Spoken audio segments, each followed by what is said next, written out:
Eh ouais, si tout le monde se téléportait pour se déplacer, ben on polluerait moins la planète.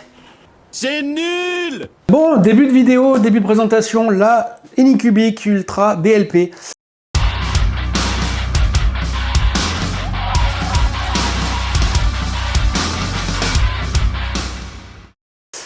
Pour vous expliquer un peu ce qui vient de se passer, j'ai commencé à tourner une vidéo, j'ai fait l'unboxing avec vous, mais vous n'étiez pas là. J'ai présenté les machines, j'ai ouvert le carton, j'ai tout commenté, j'ai donné les dispositions de sécurité, et j'ai vu que j'avais pas allumé le micro. Voilà comment perdre une heure, et du coup après j'ai fait plein de commentaires sur la machine, et que j'ai fait encore, et j'étais très agressif parce que j'étais dégoûté. Donc je la refais plus gentiment. Donc pour présenter cette machine correctement, c'est une imprimante en 720p. Voilà, ce que vous trouvez généralement dans le LCD le moins cher, c'est du 2K. En dessous du 2K, en tout cas en résolution d'écran normale, je ne parle pas en imprimante 3D, en dessous du 2K, on a le 1080p, hein, c'est ce que vous avez peut-être ça en ordinateur, en écran d'ordinateur. Beaucoup de personnes ont ça, c'est la résolution conventionnelle d'un écran d'ordi. Et là, on a du 720p. C'est ce qu'on appelait, ou ce qu'on appelle toujours, du HD. Alors aujourd'hui, le HD, c'est éclaté. Mets ton ordi en 720p, tu vas comprendre pourquoi c'est éclaté. Ton téléphone, il fait 4 fois ça. Donc voilà, du 720p, mais on nous vend que c'est supérieur à du 2K ou du 4K. Je crois que la résolution, elle est entre 50 et 100. La résolution XY. Donc le fait d'avoir un 720p, on est obligé d'avoir un petit écran pour avoir un niveau de détail. Et justement, on va tester cette machine. Dans cette vidéo, je vais tester la machine dans son ensemble comme une machine LCD. Je vais voir si elle est bonne, je vais voir ses atouts, ses inconvénients par rapport à une LCD. Dans une autre vidéo, je vais la comparer en termes de qualité d'impression à une imprimante LCD standard. On utilisera la Halot One pour voir si le 2K est supérieur ou pas. On utilisera, si elle est supérieure à la Halot One, ce qui me surprendrait déjà. Si elle est supérieure à la Halot One, on testera avec les Lego Mars 3 Pro, qui est 4K, qui vaut le prix de cette Photon Ultra. Donc j'espère que les deux ont au moins la même qualité pour qu'on n'achète pas cette machine pour rien. Pas pour rien en termes de qualité. Après, il y a d'autres arguments. Le problème, c'est que j'ai déjà fait 2-3 tests, donc je sais déjà qu'il y a des arguments que je vais démolir tout à l'heure. Pas en qualité d'impression, hein, ça je ne les ai pas encore fait. Comme je disais quand j'ai tourné ma vidéo ratée, je voulais qu'on fasse les tests ensemble pour que vous ne vous doutiez pas de ce que je pensais. Quand j'ai un avis sur une machine, il se ressent tout de suite. Et même au niveau de la conclusion, j'ai du mal à tenir jusqu'à la conclusion pour vous dire que j'en suis content ou pas content. Ça, c'est pas mon état d'esprit. Je suis pas fait pour faire du suspense. Tu me poses une question, c'est oui, non. Et après, je détaille. C'est pas je détaille et après, c'est oui, non. Moi, elle est bien, oui. C'est quoi qui va pas? Il y a ça qui va pas, il y a ça qui va pas. Il y a c'est quoi qui va, il y a ça, il y a ça, il y a ça. Voilà, et de toute façon, la majorité des gens, quand ils lisent un article, ils vont à la fin. Donc, ils regardent directement point fort, point faible, et s'ils veulent acheter cette machine, ou cet article, ou ce produit, là, peut-être, ils vont tout lire. Bon, donc je suis allé voir ce qu'il y avait sur la clé USB, il n'y a rien. Il y a un fichier test.dlp, il y a le slicer d'Anycubic, je vais essayer de voir une notice en anglais, une notice en chinois, rien d'autre. Voilà, comme ça, donc en fait, on va voir ce fichier test. Focus, non, c'est quoi le truc pour laver? Ça doit être Focus pour nettoyer? Il n'y a pas de Tools. J'imagine soit Focus, soit Détection pour en nettoyer le fond. Ah, on a deux fichiers. On a un DLP. Le chinois, il n'a pas la même icône que le DLP. Bon, donc le test.dlp et celui en chinois, c'est une espèce de figurine, c'est joli. On fera les deux. Après tout, pourquoi pas. Lecture, on y va. L'axe Z, il a une boule de graisse. Bizarre là-bas, là. Alors, ça, par contre, c'est pas mal. C'est une bonne nouvelle. Le plateau, il descend quand même relativement vite, je trouve. Par rapport aux autres. J'étais un peu limite au niveau du niveau max. Hein. J'étais limite. Alors, en termes de bruit, soi-disant, la technologie DLP, ça permet qu'il n'y a pas beaucoup de bruit. Bon, déjà, c'est vrai que le ventilo, pour vous dire, derrière, j'ai quand même la Frozen qui tourne. C'est vrai qu'il n'y a pas un seul bruit de ventilateur sur celle-là. J'entends plus beaucoup. Bon, en même temps, la Frozen, elle fait un boucan de côté, c'est sûr que... il n'y a aucun bruit. Hein. La Frozen, derrière, elle gueule. Dès que l'écran s'allume, tu réveilles le voisin, quoi. Non, je suis désolé, le silence est refusé. Le mouvement de l'axe Z, la sortie du plateau, la remontée, et si vous achetez cette machine pour le silence, Il y a mieux en LCD. Bon, comme je dis, je prends les promesses de la machine sans prendre en compte qu'elle soit DLP, je dis ce que j'en pense. Le DLP silencieux sur cette machine, où il n'y a pas les ventilateurs, ils font pas de bruit. Mais quand l'écran s'éclaire, t'entends rien, c'est vrai, mais faut entendre ça.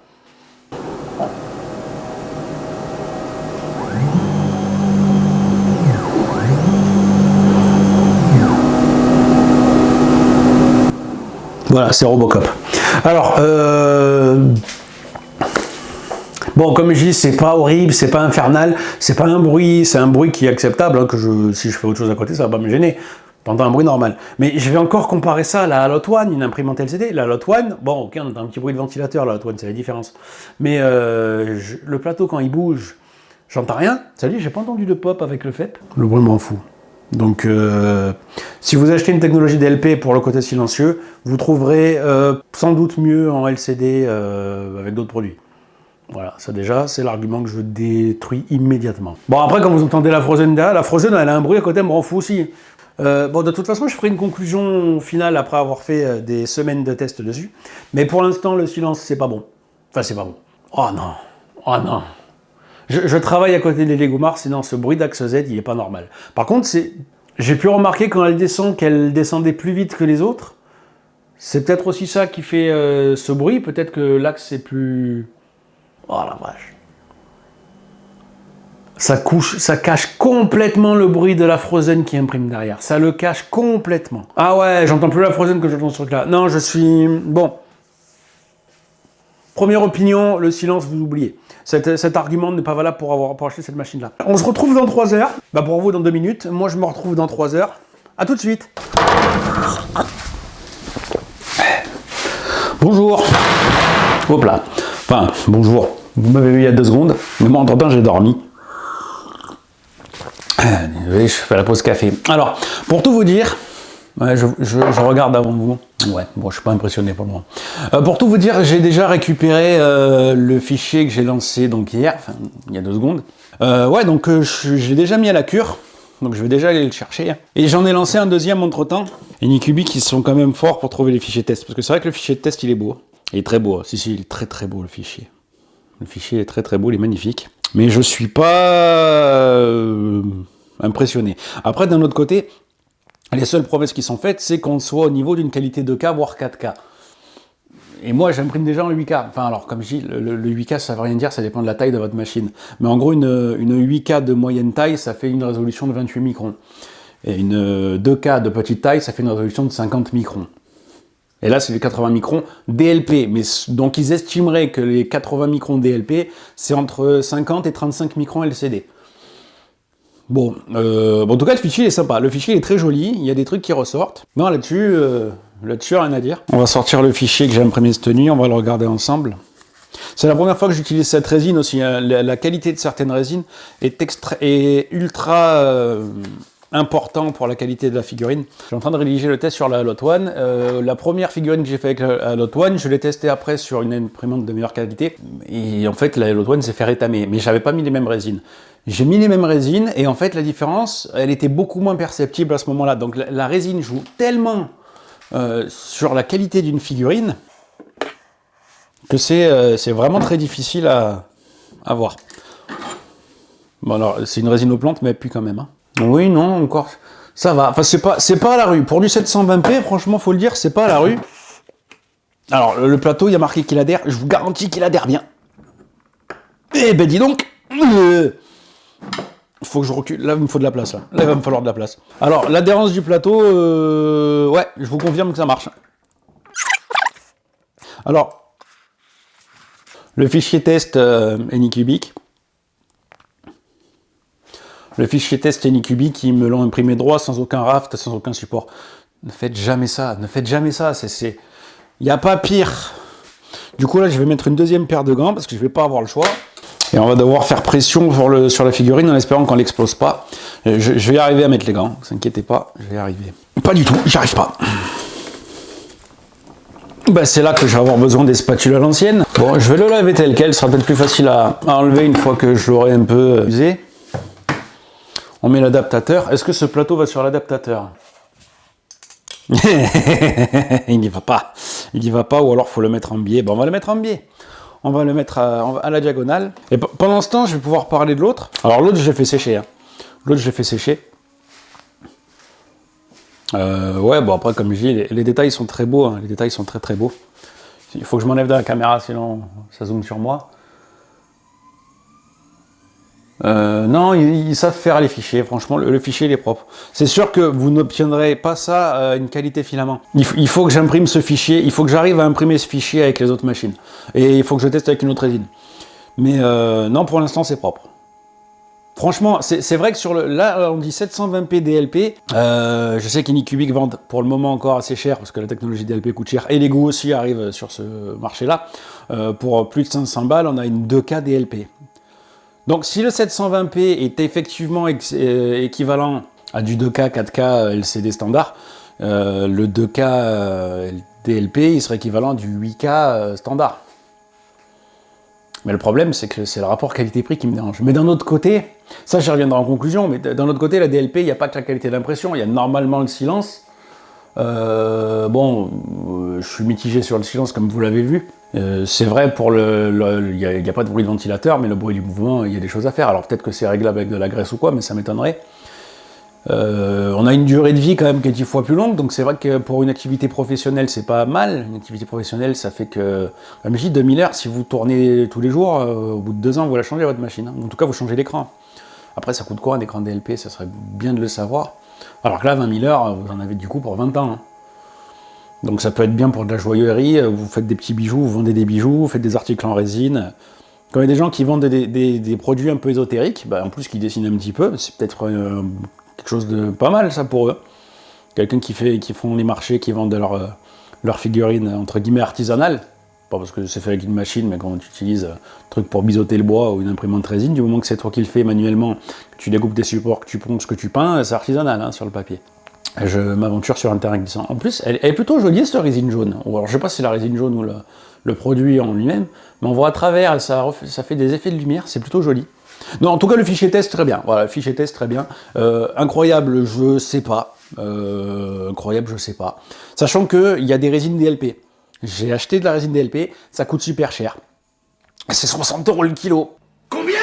60 € le kilo, j'ai acheté un demi-litre. J'ai acheté un demi-litre de résine, donc... Ça veut dire que c'est fini. J'ai acheté un demi-litre de résine DLP que j'essaierai dans la vidéo numéro 2, comparatif DLP LCD, voir vraiment si on est à une qualité supérieure à quel point.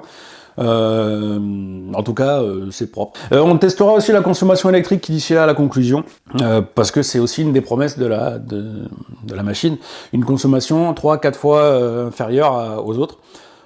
J'ai testé la consommation de la Lot One et de la Frozen, on est comme j'ai à 45 Wh pour 24 heures d'impression, ce qui fait aujourd'hui 22 centimes par jour, ça voudrait dire que ça coûterait entre 5 et 7 centimes par jour. Je testerai, soit vous allez en conclusion, soit vous restez avec moi, de toute façon on va vite faire le tour. Et c'est là où en fait, comme je dis, pour une activité professionnelle, il y a au final, moi qui voulais démolir cette machine, et je pourrais pas la démolir dans cette vidéo là, parce que, attends, café.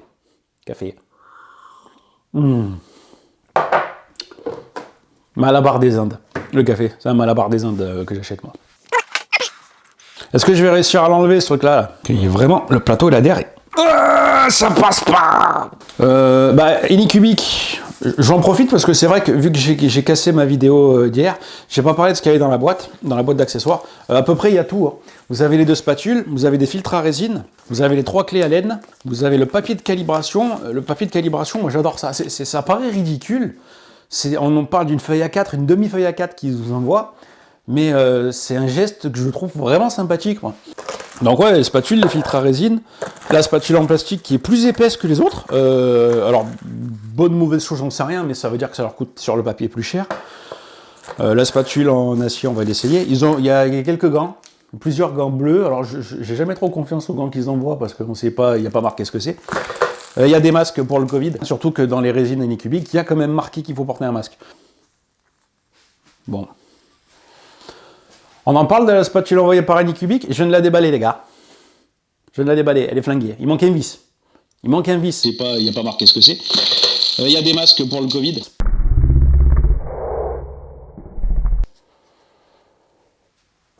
Alors, je disais du bien des accessoires, j'en ai pas l'un, il est flingué.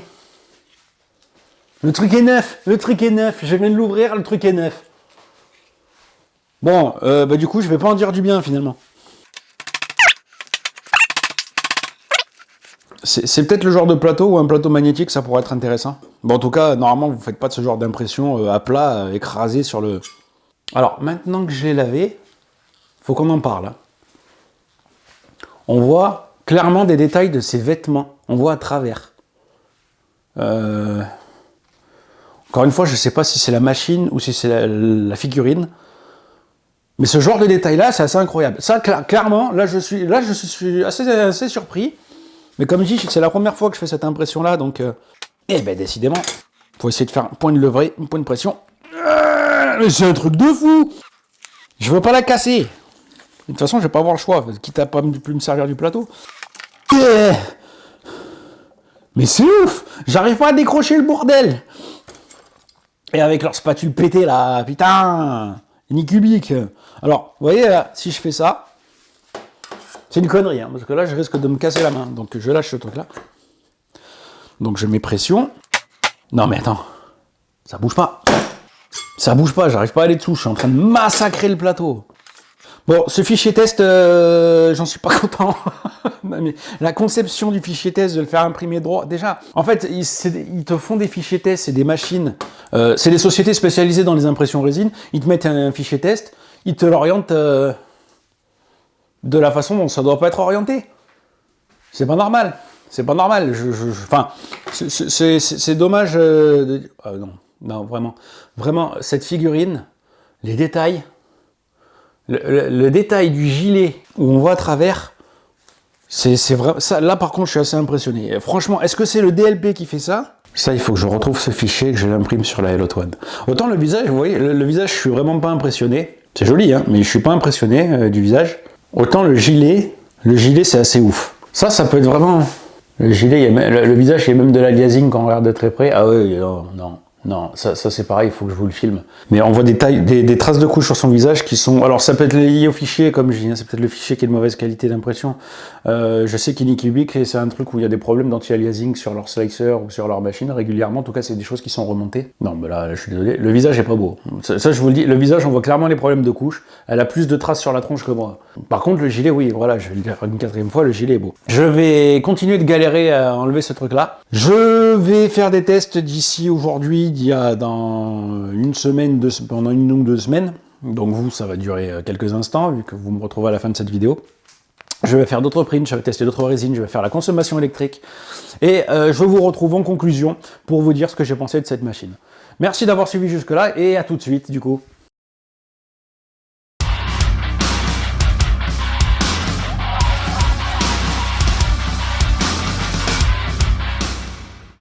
On y est, nous y voilà. Après 3 semaines de tests sur cette Anycubic Photon Ultra DLP, je suis enfin capable de vous dire ce que vaut la machine. Et je suis enfin capable de vous dire si le DLP apporte réellement quelque chose en termes de qualité d'impression. Mais ça, je ne vous le dirai pas ici, même si vous allez avoir des allusions. Si jamais vous en profitez pour passer sur ma deuxième vidéo, qui n'est pas encore sortie au moment où je tourne ce moment-là, je la tourne en même temps. C'est-à-dire que pendant que je tourne la vidéo test DLP LCD, j'ai commencé à la tourner sans savoir ce que j'allais dire, pour éviter de vous influencer. Ou pour vous induire en erreur au début, ça vous verrez bien. Donc au final, sur ces 3 semaines, j'ai passé finalement plus de temps à faire des tests sur le DLP en lui-même que sur cette machine. Alors, est-ce que j'en suis content globalement? Oui, ça me surprend en fait, pour tout vous dire. Mais ça, je vais revenir dans la conclusion. Là, je vais en profiter d'avoir bien testé la machine pour vous en faire un tour à tête reposée. Pour commencer, on va donc refaire un tour sur la fiche technique, mais on va rien oublier cette fois. Donc, c'est bien une machine en 720p, on est en dessous du 2K, donc c'est la machine à la plus faible définition que vous pouvez trouver dans le marché. Le volume d'impression, il fait 10 cm sur 6 sur 15 ou sur 16. C'est extrêmement faible. C'est probablement l'imprimante résine avec le plus petit volume d'impression. Donc voilà, l'interface est simple et efficace. C'est-à-dire que vous imprimez, vous faites les tests d'exposition pour voir si votre écran marche, vous faites le nettoyage du bac, vous pouvez modifier les paramètres de résine avant l'impression et pendant l'impression. Alors, j'en parle beaucoup dans mes anciens tests. Il faut savoir qu'aujourd'hui, toutes les marques, en tout cas que j'ai testées, et toutes les machines, ont cette option. Elle est parfois plus évidente ou moins évidente à trouver que d'autres, mais même les Lego Mars et celles-là peuvent le faire. Donc à part ça, voilà, pas de Wi-Fi, pas d'Ethernet, pas d'autres paramètres que ça. La consommation électrique, ça a été une énorme et agréable surprise pour moi. Le constructeur annonce 12 watts, alors j'ai eu des doutes sur ma prise. Moi, quand elle est en train de rien faire, elle affiche entre 4 et 5 watts, et quand elle imprime, elle n'atteint pas 9 watts. Elle est en dessous. Elle est toujours en dessous des 9 watts, et ça fait que quand l'écran s'éclaire, ça monte à 8 watts, quand ça remonte et que l'écran s'éteint, on est en dessous, donc la consommation moyenne, elle est à 5 Wh. 5 Wh, c'est-à-dire que cette machine, quand elle imprime, elle consomme moins que les autres imprimantes quand elles ne font rien. Donc là-dessus, vraiment, c'était pas mal. Je reviens sur le bruit parce que c'est vrai que pendant ma découverte, j'ai été surpris. J'ai pris du recul, j'ai retesté les autres machines avec le sonomètre, j'ai testé celle-là avec le sonomètre. Le bruit, en fait, n'est pas plus bruyant qu'une autre, le bruit de Dax Z qui monte et qui descend. C'est équivalent, les Lego Mars, c'est le même bruit. Mais le fait qu'il n'y ait pas de ventilateur qui souffle, on est plus concentré sur ce bruit-là. Il n'y a aucun bruit, d'un coup, on entend ce truc-là, donc ça surprend. Mais en fait, quand vous mettez les autres, si vous pouviez enlever le bruit des ventilateurs, ça ferait à peu près le même bruit, voire peut-être même plus, selon la machine. Donc au final, le bruit est contenu, mais c'est assez perturbant parce que c'est silencieux et d'un coup, machin il gueule. Autant que les autres, mais il fait aucun autre bruit à côté, donc c'est assez bizarre. Mais quand je le fais tourner avec mes autres machines, je n'entends pas plus que les autres. Même si c'est dommage de vouloir acheter une machine silencieuse pour qu'au final elle fasse quand même du bruit. Alors est-ce qu'on peut minimiser le bruit des axes Z? Je ne sais pas. Peut-être que j'ai l'impression que les machines qui font le moins de bruit, c'est celles où le rail est le plus fin. Donc c'est pas forcément un gage de qualité quand elles ne font pas de bruit. Bon après ça reste, comme je dis, c'est un bruit contenu, on dépasse pas les 60 décibels. Donc vous mettez un peu de musique, vous mettez votre casque. De toute façon, une imprimante 3D résine, ça ne se met pas normalement dans une pièce à vivre, encore moins dans une chambre. Il faut que je parle quand même d'une particularité que je pense que ça vient de la technologie DLP. J'ai dû modifier mes paramètres d'exposition. C'est-à-dire que j'utilise toujours la même résine pour mes tests. D'ailleurs, il faudra que je recommande parce que je vais tomber en panne. Et j'utilise toujours les mêmes paramètres d'exposition. Et moi, j'ai une tendance sur la fourchette d'exposition du fabricant, c'est-à-dire si on me dit entre 1,5 secondes et 4 secondes, je suis entre 3 et 3,5. J'oscille vers là. Quand j'ai fait ça sur cette machine, les supports étaient incassables. Les supports de ces machines, ils étaient complètement incassables. Je n'ai pas réussi à les enlever avant de les faire sécher. Donc, ça peut être aussi une bonne nouvelle, il y a moins besoin d'exposer. Oui, note importante, c'est une des machines les plus rapides d'impression que j'ai, en fait, même aux mêmes paramètres. Alors, on va pas gagner grand-chose.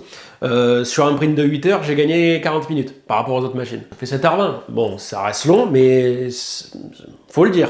Sur la même taille, même paramètres, tout. Hein. J'ai testé les 3 slicers, donc Litchi Slicer, She2Box, les slicers d'Anycubic. Je n'ai pas vu de différence sur les temps d'exportation. Ça va très très vite avec She2Box. She2Box s'exporte extrêmement vite les fichiers avec cette imprimante. Ça m'a surpris, quand je finissais un fichier, l'exportation était rapide. Après, il n'y en a pas un qui permet de gagner réellement du temps. Hein. Si ça se jouait à 4 minutes de différence, une fois c'était l'un, une fois c'était l'autre, il n'y a pas un slicer à privilégier. J'ai pas aimé le slicer d'Anycubic, vous devinerez jamais pourquoi, parce qu'il est en anglais. Voilà. Donc moi en fait tu me donnes un produit qui n'a pas l'air adapté pour ma langue, je le teste pas. En tout cas s'il y en a un qui l'est adapté pour ma langue. Je l'ai testé, mais je l'ai pas poussé. J'ai vu déjà il m'a dit que le fichier il fallait le réparer, il m'a fait ci, il m'a fait ça, il m'a affiché plein de trucs en anglais. J'ai dit oula, tu sais quoi, tu veux pas marcher avec moi, marche pas avec moi. Il marche très bien, il fait le taf. Je referai un test le jour où il sera en français. Même Creality, ils font l'effort de faire du Google Trad. Hein, comme je dis, j'en demande pas une traduction parfaite. Le Google Trad, je m'y fais largement. Donc voilà, j'ai pas aimé ce slicer. Après, il marche, il fonctionne. J'ai fait des prints avec. J'ai fait des tests avec l'anti-aliasing. Donc, anti-aliasing, anti-crenellage, c'est pour lisser les bordures de l'impression. Je voulais en parler dans la deuxième vidéo, mais je vais en parler dans celle-là. La technologie DLP, l'argument des vendeurs, c'est que le pixel, il est net. L'imprimante LCD, le pixel, il est flou.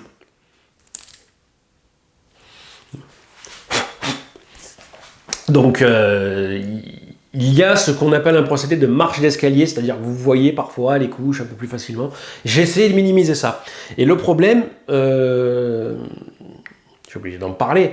Mais même sur cette machine en 720p, surtout cette machine en 720p d'ailleurs, parfois ça se sent et c'est pas beau. Donc c'est clairement une machine DLP. Je pense que ça s'apprivoise différemment d'une machine LCD. Déjà les paramètres d'exposition, c'est ce que j'étais en train de dire tout à l'heure, que j'ai pas pu dire, enfin que j'ai pas dit parce que je parle dans tous les sens. J'expose mes machines de la même façon, j'expose avec les mêmes paramètres de résine. J'ai dû baisser mes paramètres d'exposition. J'ai dû aller jusqu'à 2 secondes, alors que d'habitude je suis au-dessus de 3. Et bien entendu, en faisant ça, j'ai gagné encore plus de temps d'impression. Donc là-dessus, la DLP apporte quelque chose. On a vraiment un gain d'énergie, une économie d'énergie. On a par rapport à la Mars 3 Pro, par rapport à la One et même par rapport à la Mighty 8K, on a un gain de vitesse. Pas gagné 3 heures, hein, mais quoique sur un print de 24 heures. Sauf que le problème, c'est que vu que c'est un petit volume d'impression, je pense pas que vous allez faire un print de 24 heures. Le plateau adhère à bloc. Voilà, ça c'est un truc, c'est bien et pas bien en même temps, parce que j'ai jamais eu autant de mal à décoller des impressions d'un plateau. J'ai vraiment galéré. C'est le genre de plateau où je pense que je pourrais opter pour un plateau magnétique. Non, parce que les autres machines, je mets la spatule, je fais saute. Là, j'arrive pas à la mettre dessous. Peut-être que si je le pense, ça va aller. Bon, après, on demande que l'impression se décolle pas. Elle se décolle pas. Et même sur tout le plateau. Donc, moi, ça me suffit. Voilà, je pense avoir fait le tour de la présentation globale de cette machine. Donc, les prints, je vais vous... Bon, les prints de test, vous les avez vus en introduction. Donc, je vous montrerai pas les benchmarks. J'ai fait l'anneau unique parce que j'ai beaucoup de mal à afficher avec les autres imprimantes le texte Elphick dedans si je le fais en petit. Et là, en fait, c'est net. Alors, c'est net, mais... J'ai eu ces soucis d'anti-aliasing, donc j'ai testé avec différents slicers, j'ai testé avec différents paramètres d'anti-aliasing, donc j'ai encore beaucoup de mal à faire ça, c'est pour ça que j'ai encore des tests à faire là-dessus pour essayer d'obtenir la qualité la plus propre. Je ne sais pas si ça vient du DLP uniquement, si ça vient du 720p, voilà, c'est assez difficile à dire. Donc j'ai fait un petit Yoda, je trouvais ça bien. Clairement, je pense que ça vient du DLP. Le problème, c'est que si vous voulez charger le plateau, il faudra vous débrouiller pour orienter le plus possible votre figurine.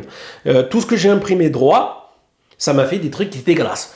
Ça m'a vraiment fait, même les supports apparaissent avec des traits si vous l'imprimez complètement à la verticale. Alors oui, il ne faut pas l'imprimer à la verticale, mais il m'est arrivé de le faire sur les autres machines parce que j'ai voulu surcharger le plateau et j'ai pas eu des trucs immondes. Là, malheureusement, c'est immonde. Alors, c'est que ce problème-là. Après, si tu penches bien, t'as pas ce problème-là. Donc ouais, le Yoda, non, franchement, c'est propre. Alors, on voit quand même des défauts. Je sais pas si c'est des défauts de texture ou des défauts de fichier. Après, je le trouve quand même assez propre, mais le 720p a ses limites. Le 720p a ses limites. Mais d'un autre côté, je voulais en parler dans la deuxième vidéo, mais je suis obligé quand même de le dire. On a un niveau de détail sur les petits éléments qu'on n'a pas avec les autres. Donc... du coup, vous n'êtes même pas obligé d'aller voir la deuxième vidéo. Oui, le DLP apporte quelque chose aussi à ce niveau-là. On a une finesse d'impression sur les petits détails, les petits éléments. Mais ça, vous regarderez la deuxième vidéo parce que j'ai pas envie de déborder sur la durée. Donc, conclusion, est-ce que c'est une bonne machine? Oui, à qui elle s'adresse? Voilà, elle s'adresse pas à tout le monde. Est-ce que c'est lié au DLP ou est-ce que c'est lié au 720p? Ça, je peux pas vraiment vous le dire. C'est lié aux deux, j'imagine. Si vous êtes fan de figurines de plateau, si vous êtes fan de très petites miniatures, que vous n'aimez pas faire les trucs les plus grands que votre imprimante peut le faire, et si vous voulez en avoir un usage commercial, c'est une très bonne machine. La consommation électrique, les gars, la consommation électrique, elle est infiniment faible. C'est-à-dire que vous pouvez en prendre 4, comme ça, et si vous faites tourner les 4, vous ne consommerez pas plus qu'une machine LCD normale. En termes d'économie d'énergie, c'est bon. Et en plus...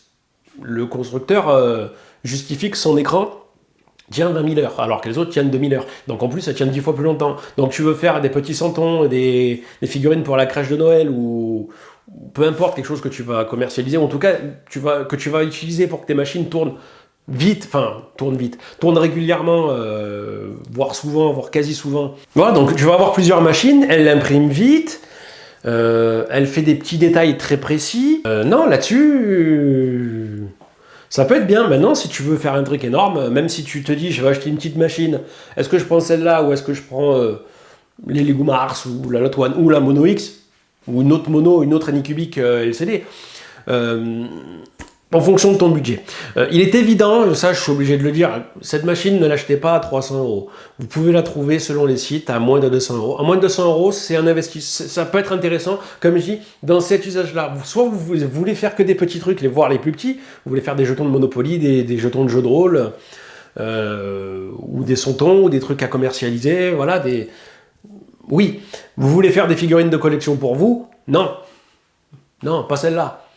Les Lego Mars. Les Lego Mars, elle a un plus grand volume d'impression, ou la Lot One, peu importe. Elle a un plus grand volume d'impression, alors elle va consommer plus. Mais après, vous vous dites, vous allez vous faire une figurine par semaine, ou une figurine par mois, ou 3-4 figurines par mois. Bon, vous n'allez pas rentabiliser l'achat d'une machine plus petite et plus chère, malheureusement. J'ai vu sur Banggood cette machine tourner autour des 200 €. Allez, si vous trouvez des coupons, des trucs comme ça, vous pouvez l'avoir moins cher. Mais même, on est quand même à 50% plus cher que ce que vous pouvez trouver d'autres machines qui auront un plus grand bac, un plus grand plateau. Note importante, si vous achetez cette machine, protégez l'écran. Je n'ai trouvé aucun moyen d'acheter l'écran en pièces détachées. Alors moi, il va bien l'écran. Donc, mais si ça vous arrive, aujourd'hui, les écrans DLP, vu qu'ils sont donnés pour 20 000 heures, à moins de contacter le SAV de la marque, je ne sais pas combien ils vous le vendent. Je ne sais pas comment ils vont vous le vendre. Si vous le flinguez, ça se trouve, ça coûte plus cher que la machine. Vous voyez ce que je veux dire? Je ne peux pas vous le dire. Donc, protégez votre écran. Là-dessus, sur les DLP, rigolez pas. Voilà, j'ai pas trouvé de pièces détachées là-dessus. Donc voilà, on aura fait le tour. Écoutez, j'ai voulu faire un format un peu différent avec la découverte de cette machine. Est-ce que je suis séduit par le DLP? Oui. Pour un usage intéressant. En tout cas, je pense clairement que le futur est intéressant. C'est-à-dire que, pour l'instant, le DLP n'est pas abordable pour tout le monde, pas pour toutes les conditions, pas pour toutes les tailles, mais d'ici, croisons les doigts, peut-être 5 ans, on aura des imprimantes résine DLP au même prix qu'on peut trouver les imprimantes résine LCD, et dans les mêmes tailles pour faire les mêmes figurines. On consommera 5 fois moins d'énergie, on ira plus vite, on aura des écrans plus durables. Là, franchement, je suis hypé. Je suis vraiment hypé de voir ce que ça va devenir à ce moment-là, de voir l'évolution technologique. Je pense que c'est trop tôt pour que tout le monde investisse là-dedans, sur ces machines-là. Voilà, comme je dis, vous avez, j'ai une bêtise, demain vous avez la Saturn 2 DLP au prix de la Saturn 2 actuelle. Oui, vous achetez la Saturn 2 DLP. Donc voilà, donc en fait, je viens complètement de spoil ce que je pensais du DLP et que je voulais mettre dans la deuxième vidéo. Mais oui, vous le savez, c'est une technologie qui a ses intérêts, mais qui a encore un rapport qualité-prix qui joue en sa défaveur pour le moment. Voilà, comme je dis, le jour où on aura une 8K DLP, 8K DLP avec une couche de 28 microns comme les autres pour en faire des moyennes, j'imagine même pas les grandes. Oui, avec on consommera rien. Oui, ben c'est mon problème, je suis pas capable de la fermer. Je suis pas capable de vous dire, je vous dirai tout dans une autre vidéo et garder ça dans ma tête. Non, clairement, le DLP, c'est bien. C'est bien, c'est cher. C'est pas encore polyvalent, mais oui, c'est bien. Et cette machine, du coup, elle est bien pour cet usage. Rapport qualité-prix, si vous la trouvez à moins de 200 € et que vous voulez faire l'usage que je vous ai dit, oui, elle est... Oui, je pourrais vous dire de plus. Vous voulez faire des miniatures, vous voulez vendre vos figurines, oui. Bah non, vous voulez faire des grands trucs, ça fait 6 fois que je dis, vous voulez faire des grands trucs? Non. Prenez la concurrence, prenez une autre Anycubic, prenez une LCD standard à moins de 200 € et vous ferez un peu mieux que ça. Voilà. Comme ça, vous le savez. Bah écoutez, merci d'avoir suivi la vidéo jusque-là. Dites-moi ce que vous avez pensé de ce format. Merci d'avoir suivi la vidéo jusque-là et à la prochaine. Moi, j'aurais dû peut-être passer par la salle de bain avant d'arriver dans la vidéo. Elle est où la spatule à l'ancienne? Déjà, si j'arrive pas à le mettre, l'adaptateur. Bah pour de vrai, en plus, j'arrive pas à le mettre. Tiens, une clé USB là. Bordel de ce bureau. Normal, c'est plein de bureau. Je profite de m'avancer parce que je vérifie que j'ai pas un problème de caméra ou de son. Hein, j'ai été traumatisé hier. C'est pas ça que je veux dire. Bah déjà, par exemple, on va... Le volume d'impression, c'est 10 par 6 cm par... le volume d'impression, je l'ai écrit parce que je suis qu'une merde. Quand c'est dans la rue, quand il me gueulait, j'ai commencé à me fâcher. Ouais, il joue au ballon dans la rue. Vas-y, allez. Comme ça va résonner, ça beaucoup mieux. 1, 2, 1, 2, test résonance, test résonance, test résonance, test résonance, test résonance, test résonance, test résonance, test résonance. Ça fait qu'elle s'éclaire. Ça fait qu'elle s'éteint, elle se rallume. Oh putain, j'y arrive pas. Hein. Prenez l'âge. Ici la l'onduleur. Je voulais dire quoi? Et du coup, je vous laisse et j'arrive pas à faire mon outro complètement correctement. Décidément, j'ai vraiment du mal à être... Voilà, quoi dire de plus, j'en sais rien. Donc voilà, je présentais la machine, donc deux vidéos. Putain, je divague. Vague. Tout ça pour dire quoi? Je sais plus. Bah, décidément, le bêtisier va durer 4 ans sur cette vidéo.